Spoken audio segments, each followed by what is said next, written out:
Bonjour mes chers abonnés, dans la vidéo d'aujourd'hui, on va traiter le sujet suivant. Se comparer sans cesse aux autres, est-ce bien ou mauvais? المقارنة بالآخرين هل هي ظاهرة صحية أم سيئة؟ Donc, avant de démarrer ma vidéo, je vous prie de vous abonner à ma chaîne et je vous envoie à mes autres vidéos où je traite plus de 60 vidéos en rapport avec la première année du bac et le bac libre. Voilà, on va attaquer le sujet de cette vidéo. Certaines personnes se comparent toujours aux autres. Dans quelle mesure cette attitude est-elle bonne ou mauvaise? Exprimez votre point de vue appuyé par des arguments et des exemples précis.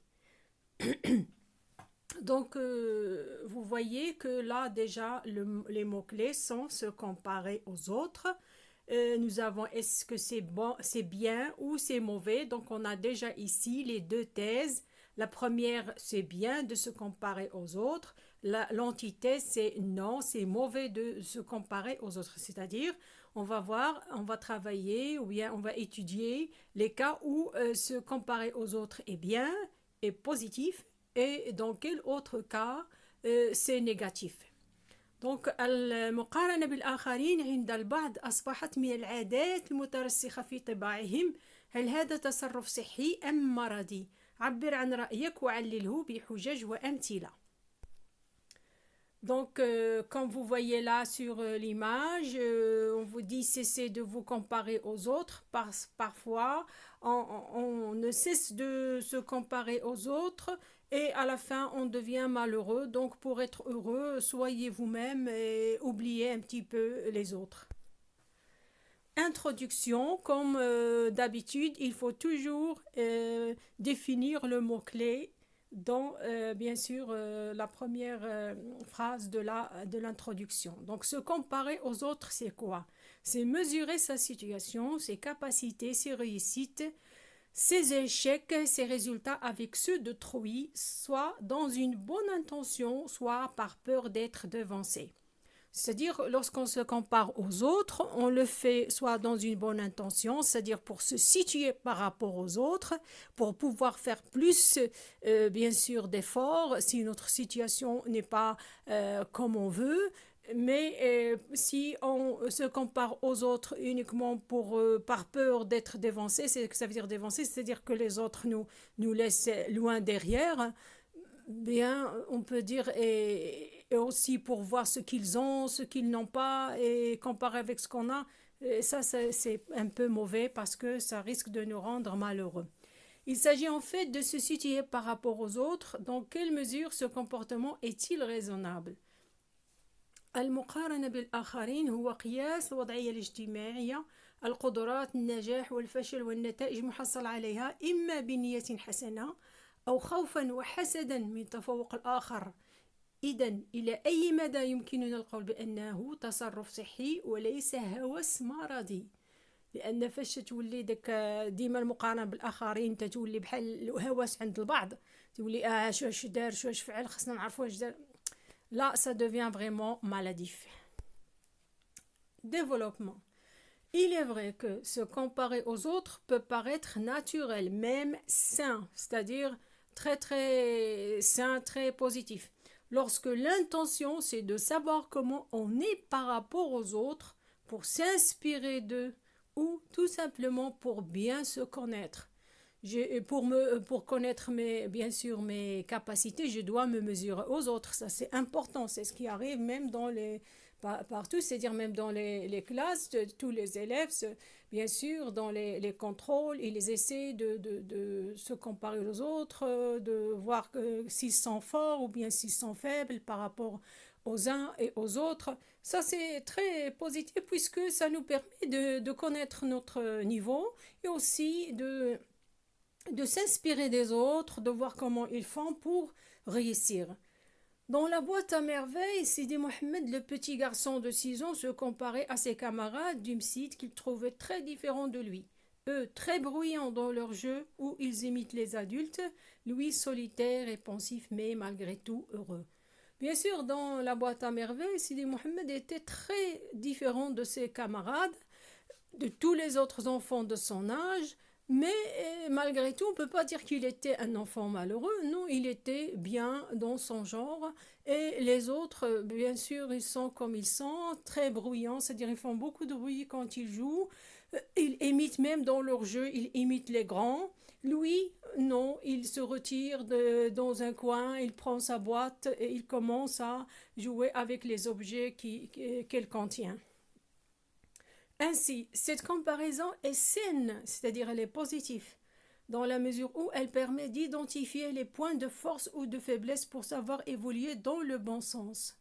C'est la même chose que j'ai dit tout à l'heure, par exemple dans une classe, les élèves se comparent entre eux pour voir qui est le meilleur, qui est le moyen, qui est le assez bien, et ainsi de suite. Et bien sûr, chacun va essayer de faire des efforts pour améliorer son niveau. Ça c'est une comparaison très saine, très positive. Par contre, ça c'est l'antithèse. Si se comparer aux autres se fait dans le but de pleurer ce qu'on n'a pas, c'est-à-dire voir ce que les autres ont et on commence à pleurer sur notre sort, ou pour envier les autres au point d'en être jaloux, ou bien pour être jaloux des autres, c'est un sentiment maladif. Les exemples sont nombreux sur les réseaux sociaux, YouTube, Facebook, ainsi de suite. Dans les vidéos, les vlogs, certains YouTubers montrent une vie parfaite, sans défaut, à rendre plus d'un jaloux et rêvant à leur ressembler. Bien sûr, dans leurs vlogs, dans leurs vidéos, les youtubeurs, ils montrent une vie vraiment, on peut dire, parfaite. Il n'y a pas de... Tout est bien dans leur vie, tout est beau dans leur maison, tout est bien aussi rangé. Alors les âmes faibles, ils commencent à croire que leur vie est toujours comme ça. Alors ils commencent à les jalouser et même à, on peut dire, bien sûr, à se comparer et à comparer ce qu'ils n'ont pas avec ce que les autres ont. Alors que ce n'est parfois dans ces vidéos, ce n'est que le résultat d'un montage bien réussi, tandis que leur réalité est souvent tout autre.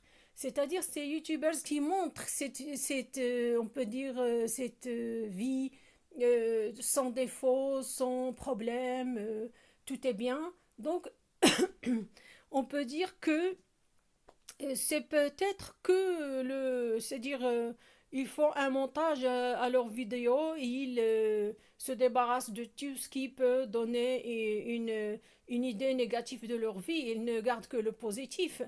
Et les autres qui le regardent, ils croient que leur vie est toujours aussi parfaite que ça.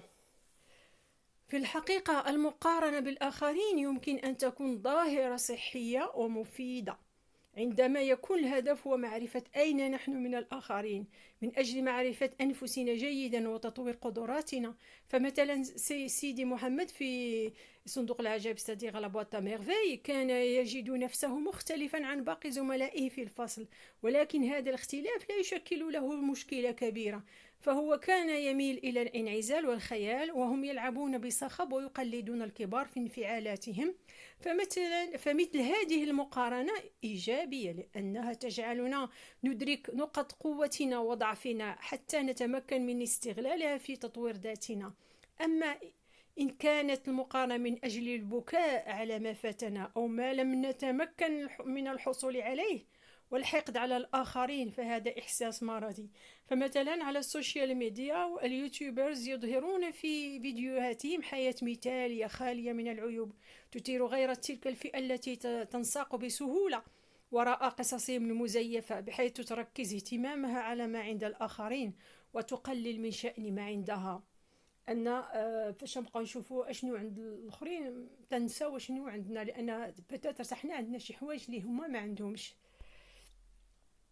Donc, quand vous voyez là sur cette image, mais en fait, je suis bête, lui intelligent. Voilà, ça, on peut dire c'est une comparaison ici qui est négative, plutôt négative, puisque là, la personne, elle est en train de sous-estimer par rapport aux autres. Si je me compare, c'est pas pour sous-estimer ce que je suis quand même. Non, mais je dois toujours savoir que je suis sûrement bon dans un autre domaine, comme le dit ici la deuxième photo. Moi aussi, je suis fort dans mon domaine. Voilà, c'est-à-dire si les autres ils sont forts, ils ont réussi dans un domaine, toi aussi tu peux réussir dans un autre domaine. Ça veut dire que voilà, je ne peux pas me comparer aux autres parce qu'ils ont réussi dans un domaine, mais peut-être que moi je peux réussir dans un autre. Voilà. Conclusion. En guise de conclusion, on peut dire que pour arrêter de se comparer aux autres, il faut porter toute l'attention sur ce qu'on a et non sur ce qu'ont les autres. Donc on peut s'inspirer, on peut s'en inspirer, c'est-à-dire نقدروا نقتبسوا من النجاح ديالهم et non les jalouser ولكن ما نحقدوش عليهم car on risque de souffrir au lieu de chercher à les surpasser. يعني في عوض ما نتساراو ونطوروا نفوسنا ونشوفوا حتى حنا كيفاش نقدروا ننجحوا ونفوتوهم كاع تنبقاو حنا مركزين على علاش كيفاش شو هو اش دار شو فعل شو هي اش دارت نجحات دارت et on oublie on peut dire d'améliorer notre développement personnel par exemple. في الخاتمة يمكن القول بأن إذا أردنا الكف عن المقارنة بالآخرين يجب أن نقدر ما لدينا بدل الحسرة على ما لدى الآخرين. لهذا يمكننا التعلم والاقتباس من نجاحهم وعدم النظر إلى نجاحهم بحقد أو حسد. Voilà, ma vidéo touche à sa fin. Je vous dis à bientôt et à la prochaine vidéo. Et je vous le répète, abonnez-vous à ma chaîne pour m'encourager à continuer à traiter pour vous tous les sujets possibles. Voilà, merci et à la prochaine vidéo.